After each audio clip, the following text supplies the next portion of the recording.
I just want to thank the committee for giving me this opportunity. I would like to convey quite a few thoughts, so I'm going to talk a bit fast. Feel free to tell me to slow down. I sit here before you, a survivor of 15 years of prostitution, from the ages of 13 to 28. For the first 6 years, I was viewed as a minor in need of support to transition to a healthier life. And at midnight on my 19th birthday, I was now an empowered woman, choosing this, no regard for my history or the fact that I knew nothing else, like so many others involved in this. For the most part, you will not hear me use the term sex worker, as we do not believe it can be a job. Whether you call it sex work, sugar babying, escort, they all end in the same thing: acquiescing to men's sexual demands. Men's role as the root problem to prostitution is often lost in all the other noise that goes along with prostitution. And that is the behavior I want to focus on today, as that was the goal of PSEPA and why we support PSEPA. I encourage you to read the preamble. We find it encouraging and really a blueprint for the way for our country to go. I'm from Vancouver. In the 90s, I lost some of my friends to Canada's worst serial killer. We also dealt with other forms of physical and sexualized violence. Too many in prostitution know intimately. I want to be clear here.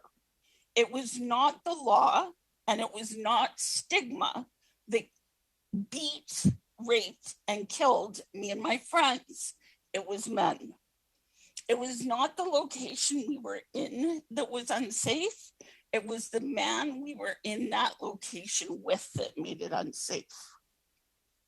And it was just not one type of man. It was men from all walks of life. The demand does not want a 40-year-old woman with a degree. It demands a steady stream of young, preferably naive young women.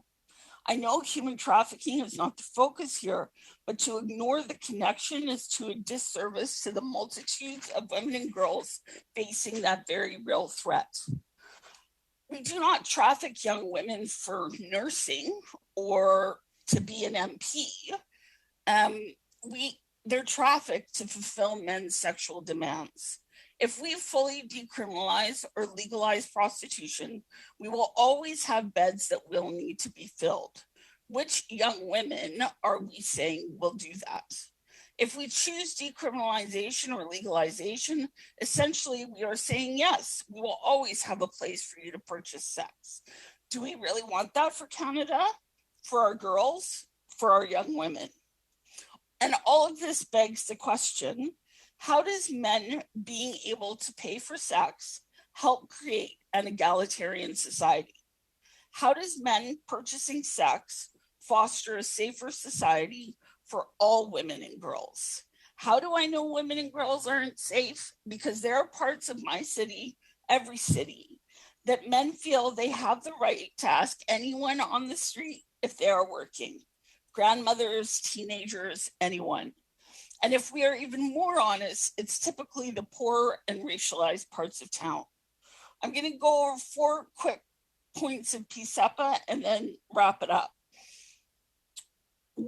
So this is what it says. Whereas the Parliament of Canada has grave concerns about the exploitation that is inherent in prostitution and the risks of violence posed to those who engage in it, Canada recognizes the social harm caused by the objectification of the human body and the commodification of sexual activity. It is important to protect human dignity and the equality of all Canadians by discouraging prostitution, which has a disproportionate impact on women and children. Whereas it is important to denounce and prohibit the purchase of sexual services because it creates a demand for prostitution. This is not about hating sex workers or wanting them eradicated.